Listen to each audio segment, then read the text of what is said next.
There's a moment, maybe you've had it recently, when you notice the same situation arriving in your life wearing a different face. A new job that somehow recreates the old tension. A new person who echoes a conversation you thought you'd left behind. You can't quite name it, but something in you has started to suspect that these aren't accidents. That the world keeps handing you the same lesson until you finally turn around and look at the one thing you've been avoiding. And lately, that suspicion has been getting louder. You probably can't explain why you're here watching this right now. Maybe you were looking for something else entirely. But part of you already knows that nothing about this is random, that you arrived at this exact message because some quiet part of you was ready to hear it. What you're about to understand isn't a belief you have to accept. It's something you've already been living, night after night, without the words for it.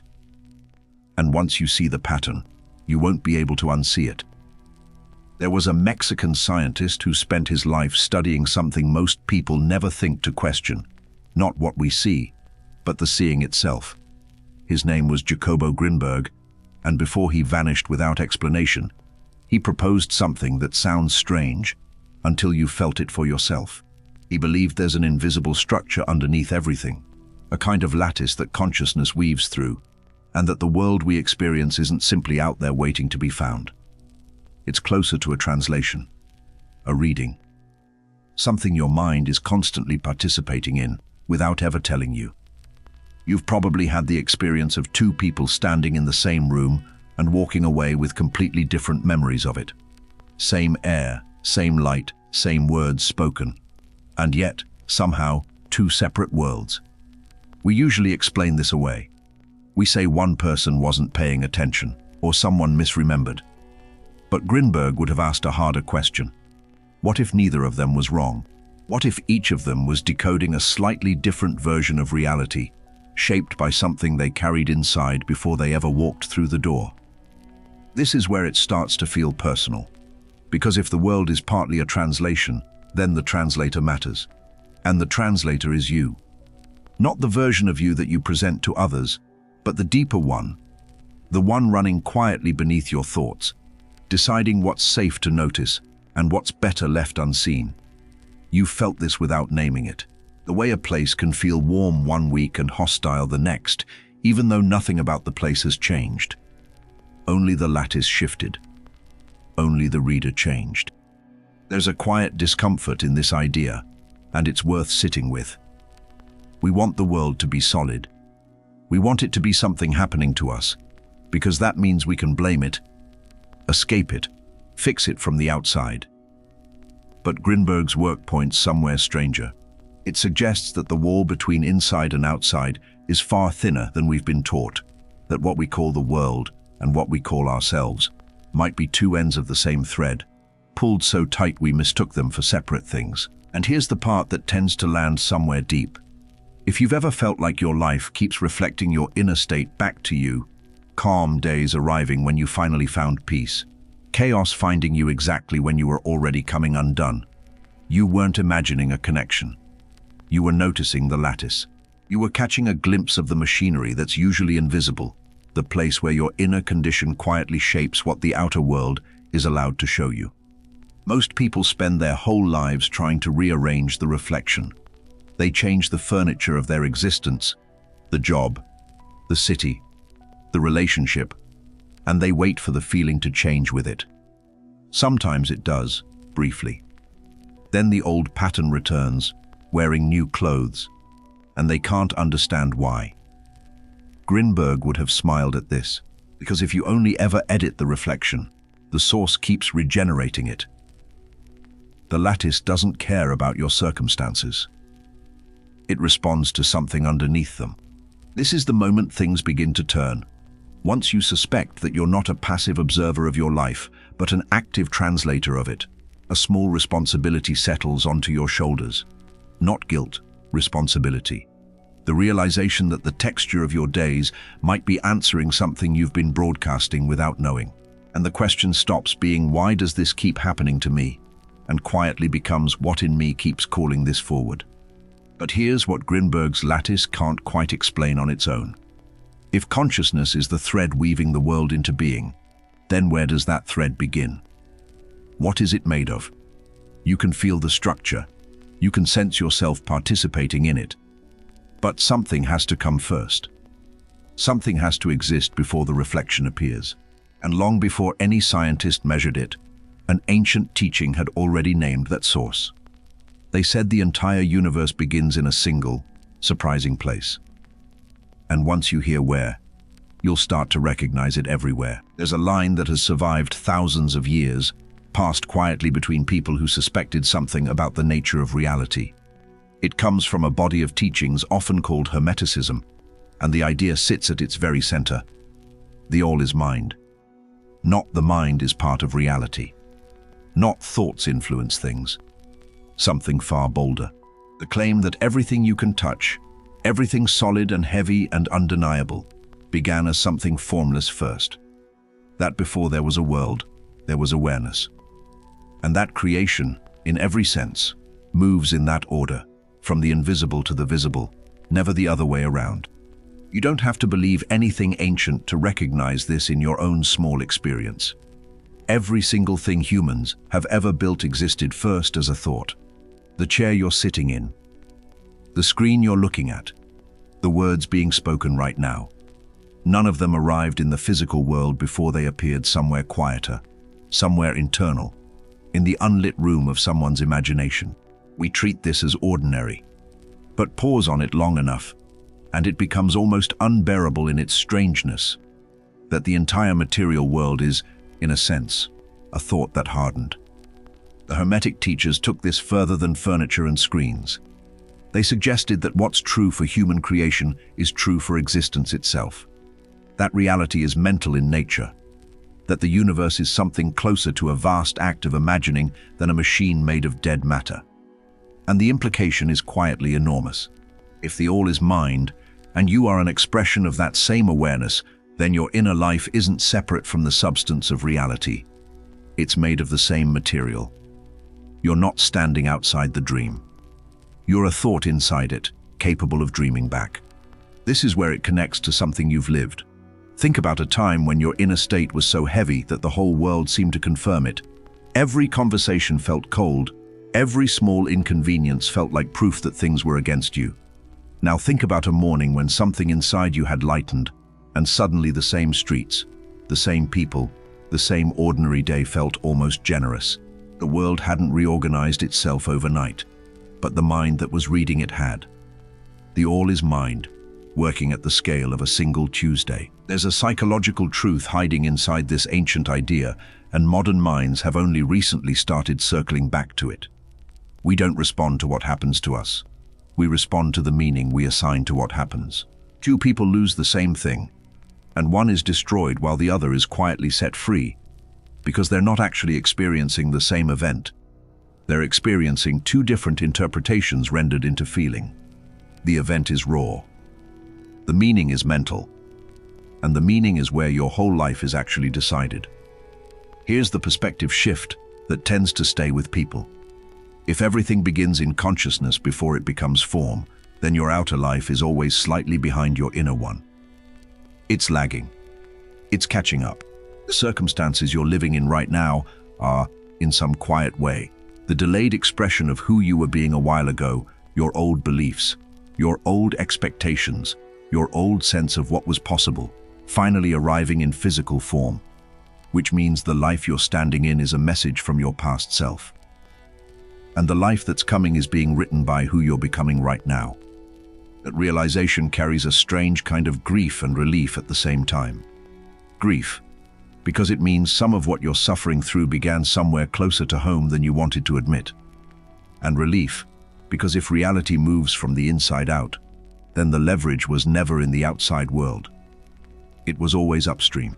You were trying to rearrange the projection when the whole time you had your hands on something far more powerful. The source the projection comes from.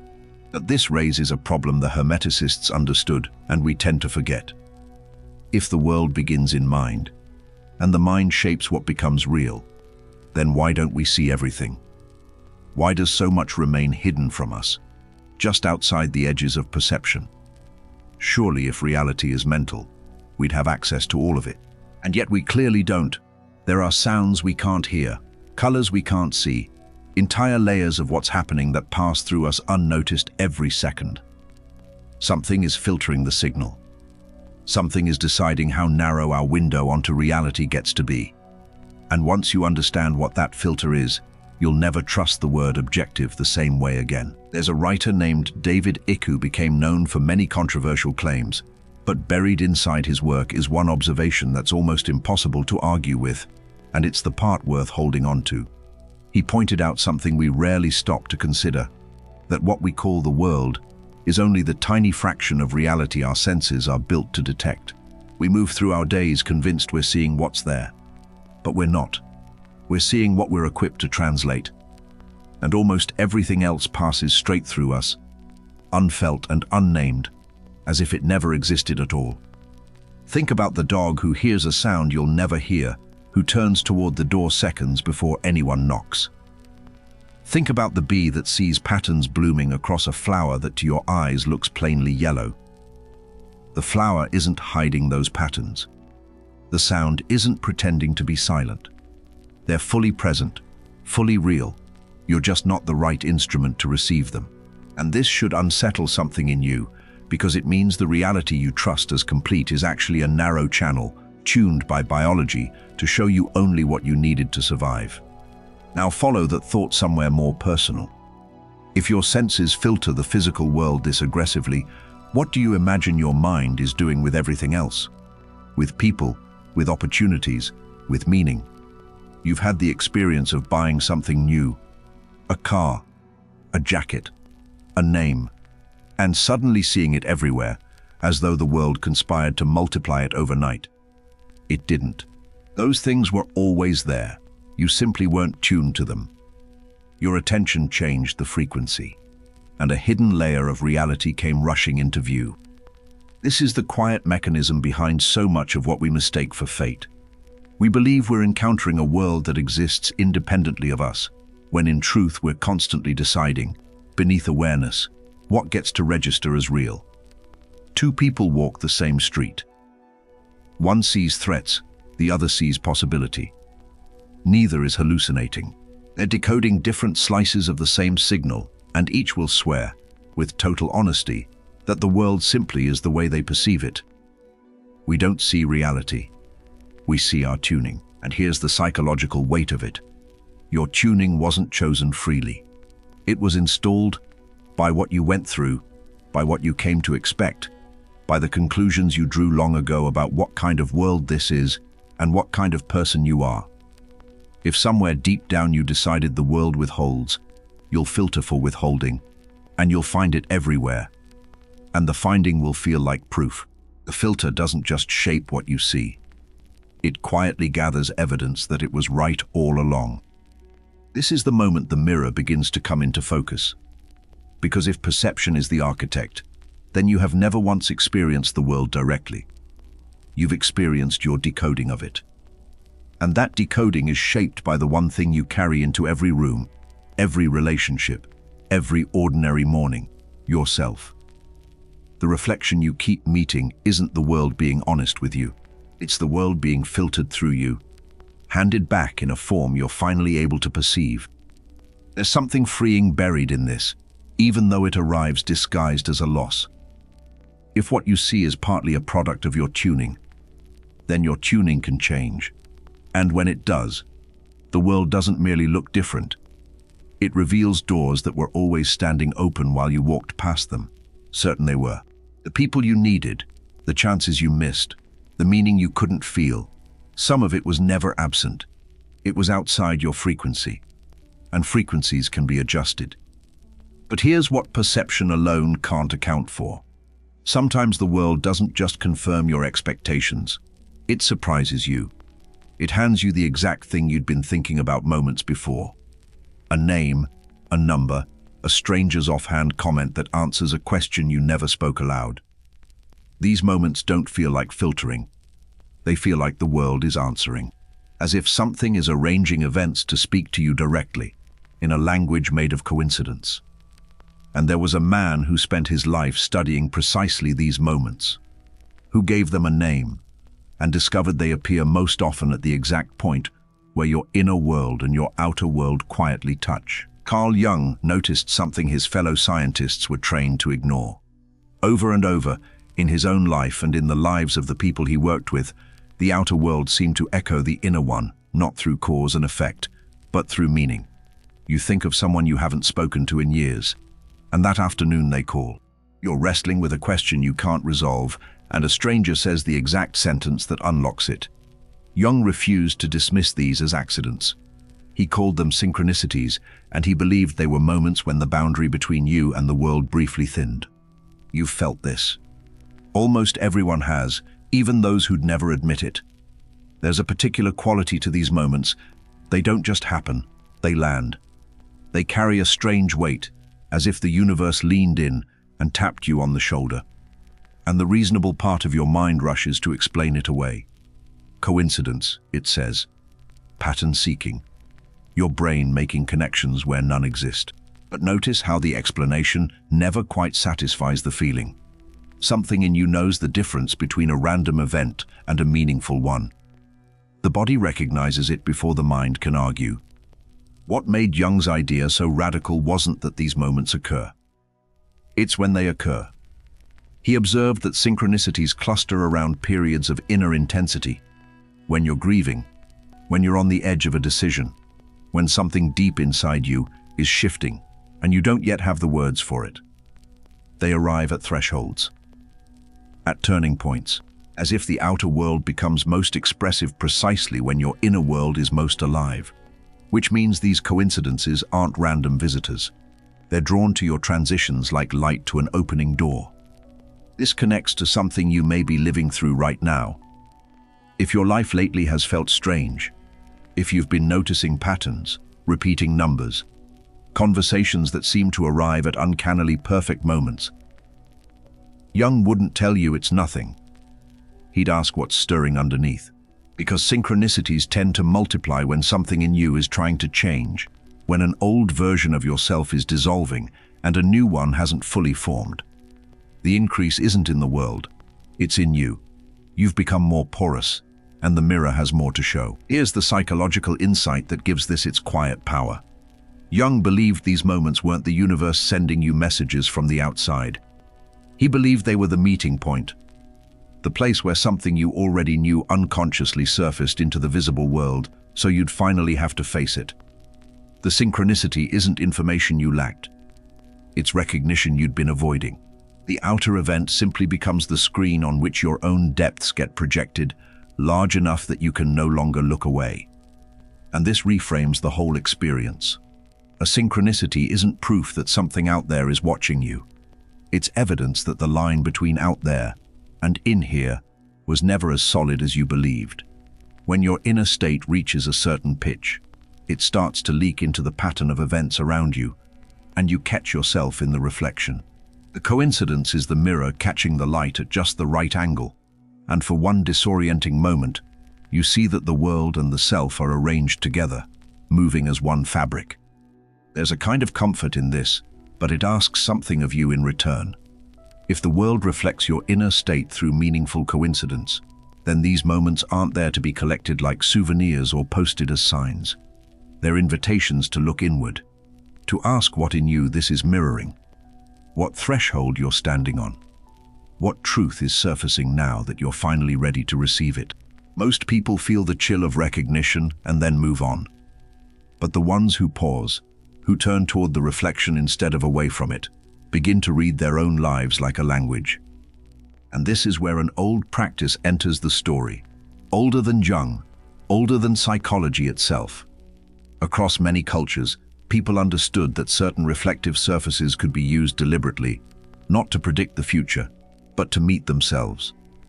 They would gaze into dark, polished stone in moments of emotional intensity and ask a single question. Not what's going to happen to me, but something far more piercing. A question that turns the mirror's full force back onto the one holding it. And the technique is simpler than you'd expect. The hard part is being willing to hear the answer. Long before psychology had a vocabulary for any of this, People across the world were already practicing it with their hands. They polished volcanic glass, obsidian, black and depthless, into smooth dark mirrors, and they used them in a way that has nothing to do with vanity. They didn't gaze into the stone to see their face. They gazed into it to see their face. The darkness gave them something an ordinary mirror never could. A surface that reflected without flattering, that showed not how they looked, but what they were carrying. You can try a version of this yourself, and it's almost startlingly simple, which is exactly why most people never do it. The next time something triggers you, a comment that stings more than it should, a wave of irritation that arrives out of proportion to its cause, a moment where you feel that old familiar ache rise up, you stop. You find any reflective surface, a dark window, a still cup of coffee, the black mirror of a screen that's gone to sleep, and instead of reacting outward, you look in and ask one question. Not why is this happening to me? But what is this showing me about me? That single shift changes everything, and you'll feel the resistance to it immediately. Because the mind desperately wants the problem to be out there. It wants the other person to be wrong, the situation to be unfair, the world to be the thing that needs correcting. Pointing the question inward feels almost unnatural, like turning a key the wrong direction. But that resistance is the whole point. The strength of your reaction is the measure of how much of yourself is hidden in it. We're rarely upset by what's actually in front of us. We're upset by what it touches inside us. You've lived this without naming it. Think of a time someone said something small, almost nothing, and it knocked you off balance for hours. And then think of another time someone said something far worse, and it slid right off you, barely leaving a mark. The words weren't the difference. The difference was what was already inside you, waiting. The trigger didn't create the wound. It found one, and the obsidian mirror is simply the willingness to follow the reaction down to the wound it's pointing at, instead of spending your life swatting at the triggers. Here's the part that tends to land quietly and stay. The things that provoke you most are almost always reflecting something you haven't made peace with in yourself. The person whose arrogance enrages you may be wearing a confidence you've never let yourself feel. The friend whose neediness exhausts you may be carrying a need you've spent years pretending you don't have. The mirror doesn't show you others. It uses others to show you the parts of yourself you've exiled, the disowned, the unfinished, the unfelt. Every strong reaction is a doorway, and behind almost every one of them is something of yours. This is a strange kind of intimacy with yourself, and it can feel lonely at first. Because once you start asking the question, you can't keep blaming the world the way you used to. The mirror takes that comfort away, but it gives you something far more valuable in return. The realization that you're no longer at the mercy of every passing trigger. What used to ambush you becomes information. What used to wound you becomes a map. You stop being the person things happen to, and you slowly become the person who reads what's happening for what it's actually saying. And the deepest layer of the obsidian practice is this. The dark mirror doesn't give you answers. It gives you the conditions for honesty. When you sit with that reflective surface and refuse to look away, you're not consulting the stone. You're consulting the stone. You're consulting the part of yourself that already knows, the part that's been trying to tell you something for years through every repeated reaction. The obsidian just holds still long enough for you to finally listen. And what you hear is rarely what you expected. It's almost always older and closer to the bone than the moment that triggered it. But a single trigger is just one frame. The mirror has a longer language, and it's spoken not in moments but in patterns. The situations that keep returning. The same heartbreak in different bodies, the same shortage in different bank accounts, the same disrespect from different faces. These aren't bad luck, and they aren't punishment. They're repetition for a reason. The world keeps pressing the same image into your hands, because there's something written in it you haven't read yet. And once you learn to decode what those patterns are actually spelling out, you'll understand why they kept coming back. Look closely at your life, and you'll notice something almost embarrassing in its consistency. The same situations keep finding you. Different people, different places, different years, and yet the shape underneath is identical. The relationship that starts beautifully and ends with the same particular ache.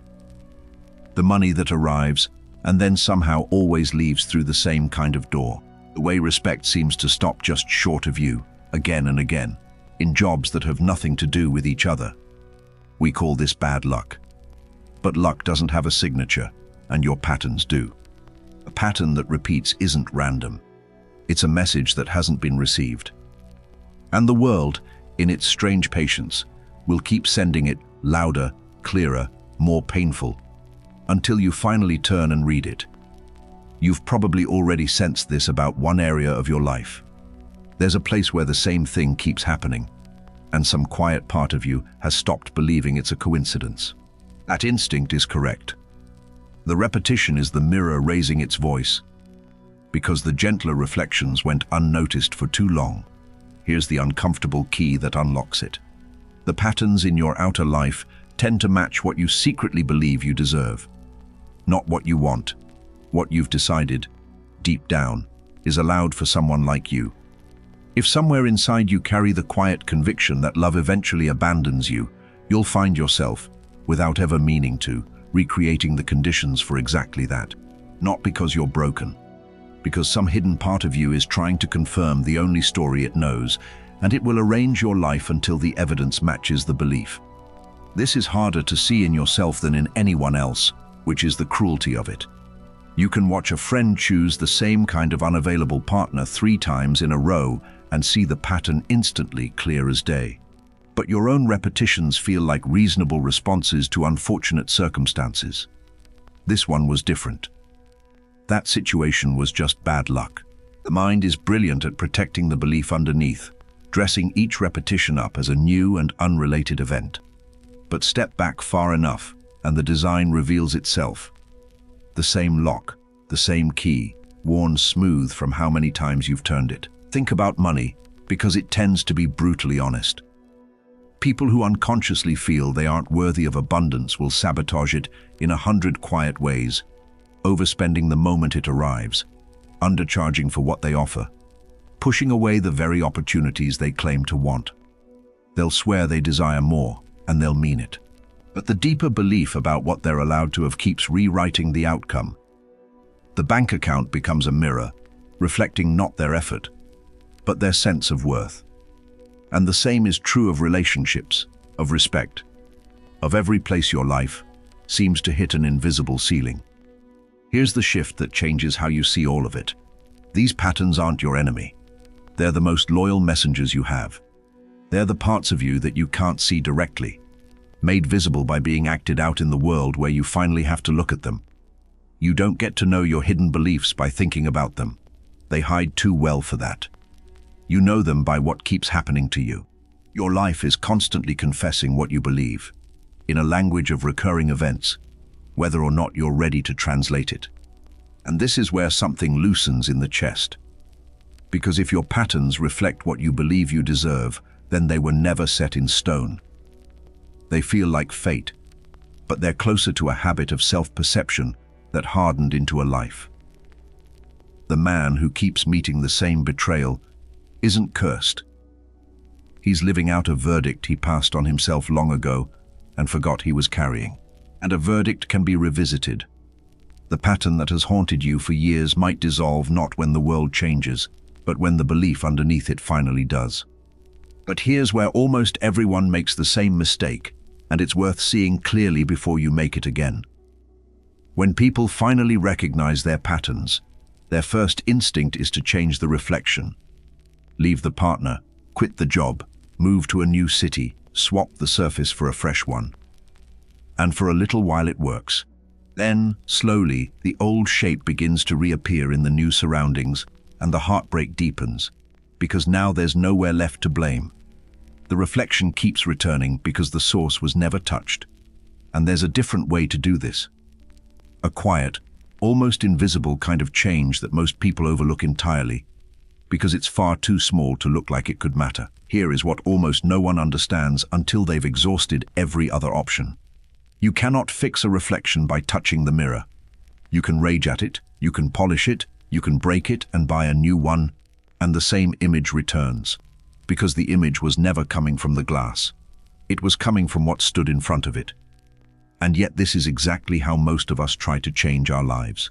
We swap the surface and wait for a different reflection, certain that this time, in this new place, with this new person, it'll finally be different. You've watched people do it, and maybe you've done it yourself. The person who leaves a draining job for an identical one across town. The one who ends a relationship only to find the same dynamic waiting inside the next. The endless rearranging of the outer furniture.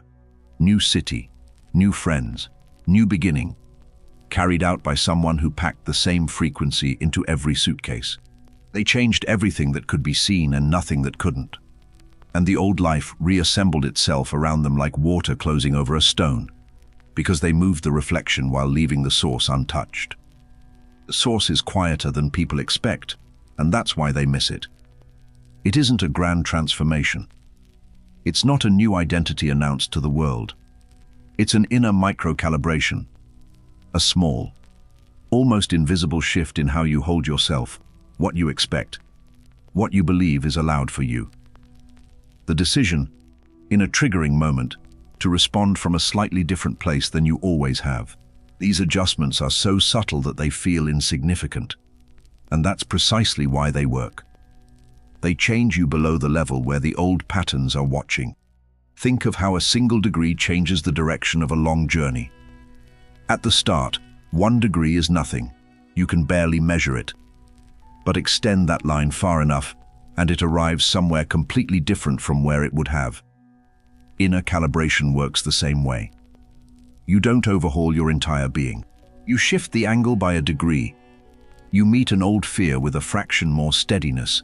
You let yourself receive something you would normally deflect. And you let time carry that small correction outward until it lands you in a life you couldn't have reached by force. This is gentler than the war most people wage on themselves, and far more honest. You don't have to become someone new. You don't have to destroy the person you've been. You only have to adjust the source quietly, again and again, in the small moments where the old pattern usually runs the show. And slowly, not dramatically, but unmistakably, the reflection begins to change on its own. The world stops handing you the same image, not because you forced it to, but because the thing it was reflecting finally became something else. There's a strange relief in discovering that the leverage was always this small and this close. You spent years believing you needed to move mountains, when all along the mountain was a reflection of the molehill inside you. The exhaustion lifts. The frantic rearranging stops. You realize you were never supposed to fight the mirror. You were only ever meant to become, by degrees, the person whose reflection you actually wanted to live in. And that work happens in private, in the quietest decisions no one else will ever see. But this raises a question that sits underneath the whole practice. If inner calibration changes the source, then what's the simplest, most direct adjustment you can make? The one inner state that shifts the most, the fastest. You could spend a lifetime untangling every belief one by one. Or you could reach for the single frequency that quietly reorganizes everything it touches. There is one. People have pointed to it for centuries, and we've mostly reduced it to a polite word we say at dinner. But its real function is something far more powerful. It doesn't just change how you feel. It changes what the mirror is able to show you. We've shrunk gratitude into something almost meaningless. A manner's word. A thing you're supposed to feel. A box to tick. A polite nod to the things you already have. But strip away the cliché and look at what gratitude actually is underneath, and you find something closer to a frequency than an emotion. It's a state of being that says, without words, there is already enough here. And when you broadcast that state, the mirror has no choice but to start reflecting more of what matches it.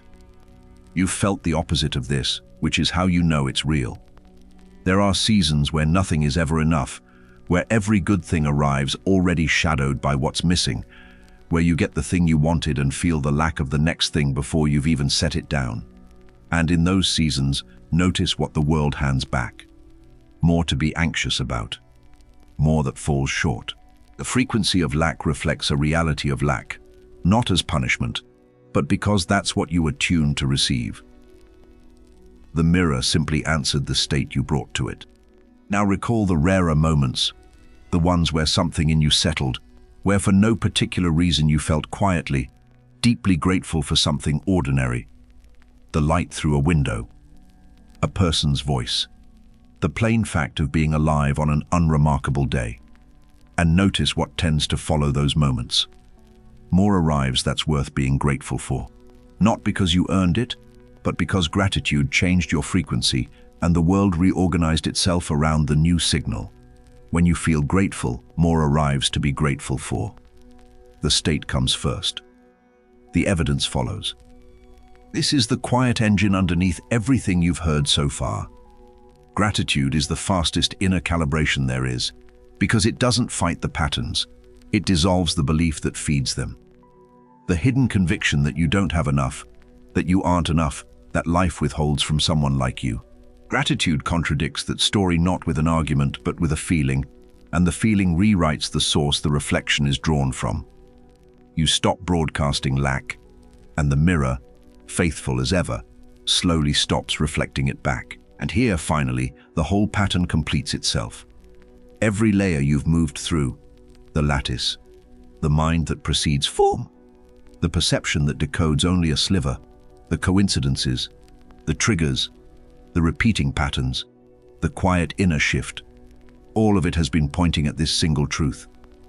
The world has always been a mirror, and the state you hold inside is the face you've been showing it. Change the face, even slightly, even with something as simple as genuine gratitude, and the reflection has no choice but to change with you. You were never trapped by the world.